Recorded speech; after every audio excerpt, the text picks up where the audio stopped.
नमस्कार मित्रांनो, मी राजेंद्र भोसले. तुम्हाला माहिती आहे का, औरंगजेबने आपल्या शेवटच्या आयुष्यातील तब्बल 26 वर्ष महाराष्ट्राच्या दऱ्याखोऱ्यामध्ये भटकत घालवली. इतका मोठा मुघल सम्राट इथे का राहिला असावा? त्याला काय साध्य करायचं होतं? चला जाणून घेऊया या रोमांचक इतिहासाचा प्रवास. औरंगजेब एकच स्वप्न घेऊन आला होता, संपूर्ण हिंदुस्थान त्याच्या कब्जेत यावा. पण मराठ्यांचा महाराष्ट्र त्याला कधीच मिळवता आला नाही. याचीच सल त्याच्या मनात कायम होती. म्हणून तो म्हातारा होईस तर महाराष्ट्रात लढत राहिला. पण त्याच्या ह्या हट्टाने काय मिळवलं, चला समजून घेऊया. पण मित्रांनो, 1 फेब्रुवारी 1689 मध्ये संगमेश्वर येथे छत्रपती संभाजी महाराजांना औरंगजेबाने कपटीने पकडलं. पुढच्या 40 दिवस त्यांना अमानुष यातना देण्यात आल्या, पण महाराज औरंगजेब पुढे कधीही झुकले नाही. शेवटी 11 मार्च 1689 रोजी त्यांची निर्घुण हत्या करण्यात आली. मित्रांनो, पण संभाजी महाराजांनी मरण्याआधी औरंगजेबला एक वचन दिलं होतं: माझ्या मृत्यूनंतर प्रत्येक मराठ्यांच्या घरातून एक शिवा, एक संभा जन्माला येईल. आणि नक्कीच हे शब्द खरे ठरले. संभाजी महाराजांच्या बलिदानानंतर औरंगजेबच्या मुघल साम्राज्याला मराठ्यांनी धूळ चारली. राजाराम महाराज, महाराणी ताराबाई यांनी स्वराज्याचा लढा पुढे नेला.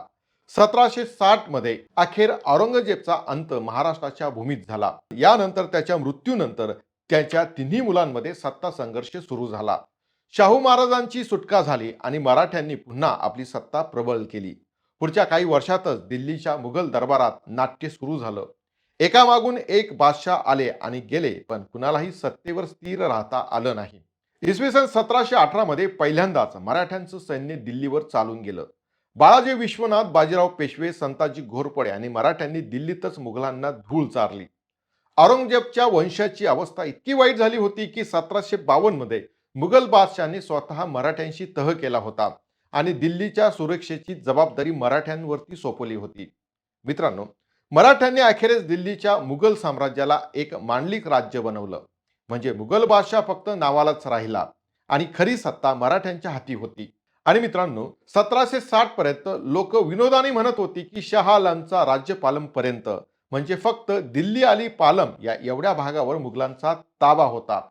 इतकंच नाही तर 1739 मध्ये नादिरशहाने दिल्ली लुटली आणि मुघल बादशाहच्या बायका मुलींना गुलाम बनवून नेलं. पण तोपर्यंत दिल्लीची सत्ता संपलीच होती.